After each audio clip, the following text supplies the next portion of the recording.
Welcome to WatchMojoUK, and today we're counting down our picks for the 10 incredible Antiques Roadshow family heirlooms.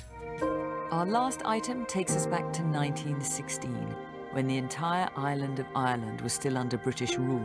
Before we begin, we publish new content every day, so be sure to subscribe to our channel and ring the bell to get notified about our latest videos.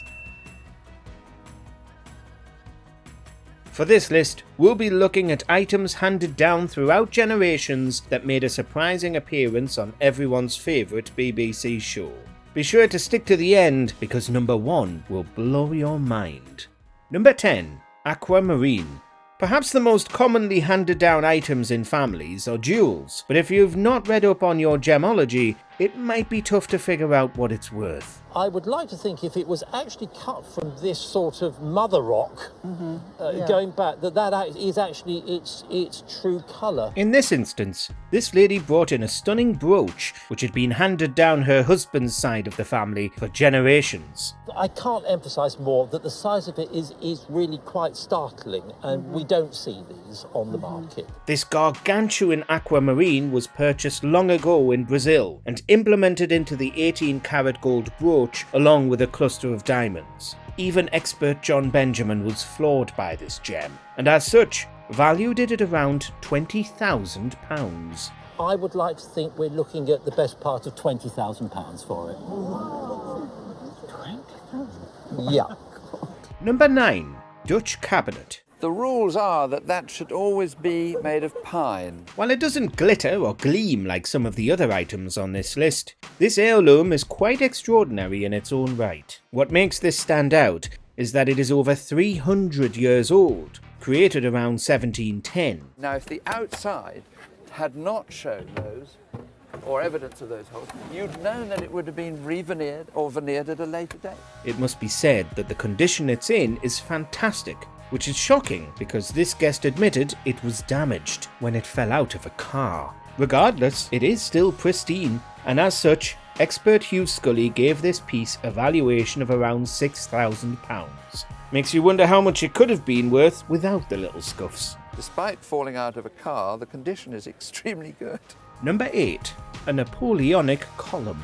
So when I heard you were bringing in a bronze column with the figure of Napoleon on top, I thought it was going to be for the mantle. The Vendôme column, found in the famed Place Vendôme in Paris, was erected in 1810 at the request of Emperor Napoleon. He desired a French monument to emulate Trajan's column, similarly wishing to commemorate his victories in battle. The bronze bas-reliefs on the statue were cast from captured artillery.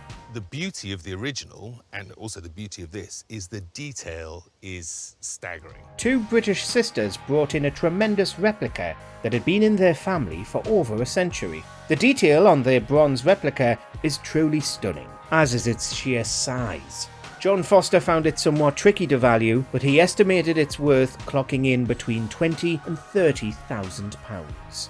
Easily at auction, comfortably 20 to 30,000. That's very nice. Number 7. Silver dish. This item may not have the highest valuation on Antiques Roadshow, but it's certainly got one of the most impressive origins. The 3 most likely locations are Hong Kong, Shanghai or Canton. According to its owner, their ancestor smuggled it out of China. Expert Ian Pickford deduced that the item was acquired during the Boxer Rebellion back in 1900. How such a large item was snuck out at the time, we may never know. In the end, it was valued at a tidy £1,000, which is nothing to sniff at. I would have thought you'd be looking at least £1,000, maybe 1,500. Number 6. Medals. The Easter Rising of 1916 was an armed uprising where Irish Republicans rebelled against British rule in Dublin. They belonged to my grandmother's aunt and uncle.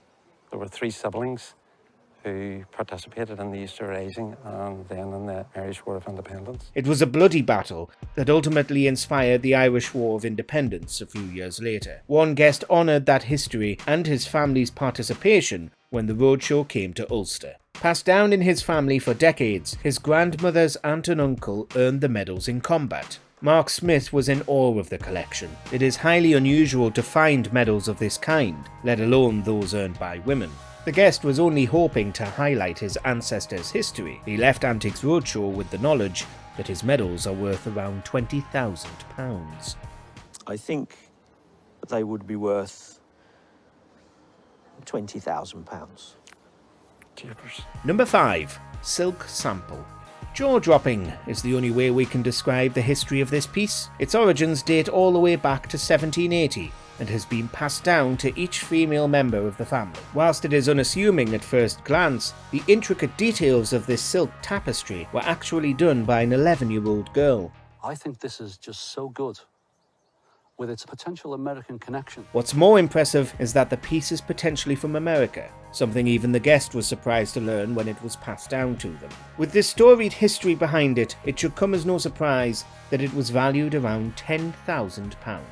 If this went to auction, I think this would have an estimate of 10 to 15,000. Number 4. Newlyn Copper. When I found out I was coming to Cornwall, I was really hoping to see something typically Cornish. And top of my list was Newlyn Copper. The town of Newlyn in Cornwall has a fascinating history with copper art, as many of its fishermen found themselves switching to the craft in the late 19th century as business was drying up. One prolific craftsman gifted this guest's grandparents with these stunning pieces for their wedding day. So I'm assuming these are your grandparents in the photos here? They are, yeah. Still containing images of the husband and wife, expert Chris Yu was delighted to see them on the show. As enticing as the £1,000 valuation may have been, these guests decided it would be best to keep the pieces in the family. I think conservatively, I can see the 3 pieces making £1,000 to £1,500. Notice. They'll stay in the family, they're family heirlooms. Number 3. Bird Brooch. This one is simply magnificent. Expert Joanna Hardy could barely contain her excitement when she saw this piece, and for good reason. This tiny bird brooch is adorned with diamonds, both yellow and white, marquise cut sapphires, and a gorgeous emerald too.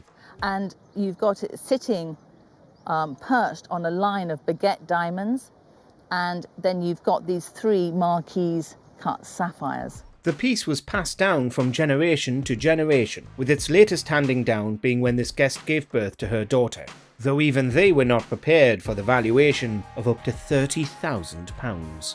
Buy something similar, you would need to spend about between £25,000 and £30,000. Number 2. Letter from Royalty. We have a lovely, exquisite little document here on vellum, signed by Elizabeth I herself, here. If it wasn't a family heirloom, this piece might well have been in a museum. This document had been in the owner's family for several generations, but it was originally written in 1563. The contract was in immaculate condition. It starts Elizabeth, signed Elizabeth R, of course, at the top, by the grace of God, Queen of England, France and Ireland, etc., etc. A royal license granting permission to an adventurer to go forth and discover sources of gunpowder. It was signed and sealed by Queen Elizabeth I. Book expert Clive Farahar was astounded by its age and quality. He valued the find at £35,000, which left the guest speechless. A signature of Queen Elizabeth is very desirable, very rare. I think I'm going to put £35,000 on it. Where? Yes. Number 1. The bracelet. It's not often that you see an item valued so highly that it brings the guest to tears. The person who bought this piece and their family travelled across the world, so it was very hard to pinpoint the origins of the bracelet. Good thing she brought it onto Antiques Roadshow. Expert Geoffrey Munn deduced that it was in fact an Art Deco piece created between 1927 and the early 1930s. Though he couldn't pinpoint who the creator was, he was absolutely sure of its value. And that's when the waterworks started. Oh my god! That's amazing! It wasn't just the owner who ended up teary-eyed, however. Even Jeff was moved to tears after giving the mind-blowing valuation of £150,000. Oh, darling, we're both going to cry. No, I think... That's unbelievable! buy a Bentley now. Could. Do you agree with our picks? Check out this other recent clip from WatchMojoUK and be sure to subscribe and ring the bell to be notified about our latest videos.